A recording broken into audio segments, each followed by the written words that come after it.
Kamala Harris has a truth problem, a big one. Truth, trust, and transparency are paramount to a healthy and thriving republic. And the truth is, Kamala Harris is not fit for office. Her track record as vice president to Joe Biden is historically poor. She didn't receive any votes to become the Democrat Party's nominee in the first place, and she also has a pattern of straight up lying to the American people, deceiving them, manipulating them. For example, she falsely accused President Trump of supporting a federal abortion ban at the ABC debate back on September 10th, but naturally, Kamala's lie wasn't fact-checked by the biased moderators. Trump has explicitly said on countless occasions that he would not support such a ban. And a quick search of his online posts, such as this one, would reveal as much. And her running mate, Tim Walz, also has had issues with making false statements in the past, including an untrue claim about having served in a combat zone while he was in the National Guard. Now, he was a National Guardsman for 24 years, and nobody is calling that service into question. Absolutely not. However, falsely claiming to have been in a war zone is extremely serious, and it speaks to a bigger issue here about his character and his judgment. And the same is true of Kamala Harris. Case in point, she's now being accused of plagiarizing up to a dozen passages in a criminal justice book that she co-authored back in 2009.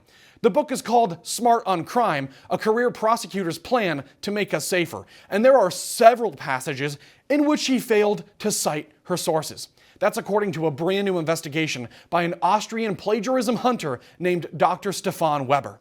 He has previously exposed politicians in Germany and the German-speaking world, and his latest investigation into Kamala has revealed passages in which she directly lifted language, verbatim, from uncited sources.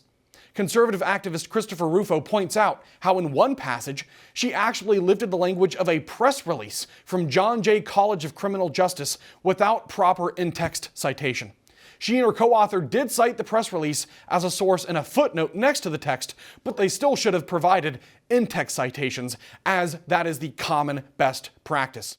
And there are several other examples, such as this passage about a court program in New York, in which she appears to have taken language directly from Wikipedia.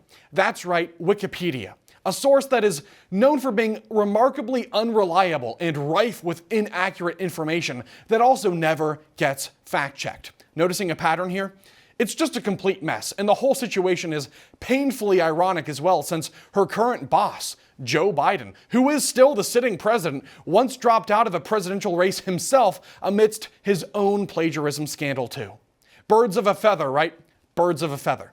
Now, predictably, a Harris campaign spokesman named James Singer has come out and defended the book, telling CNN, quote, "Right-wing operatives are getting desperate as they see the bipartisan coalition of support Vice President Harris is building to win this election as Trump retreats to a conservative echo chamber, refusing to face questions about his lies."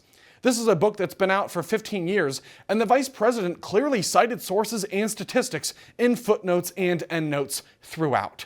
End quote. Wow.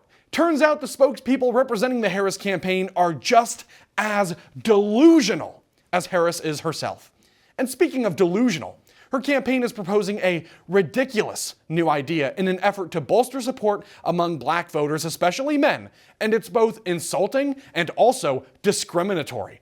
She doesn't seem to be doing so well with black voters these days, and her big idea to finally win them over as Election Day draws near is a proposal, a new one, to offer $1 million of taxpayer money in forgivable loans to black entrepreneurs in order to start a business.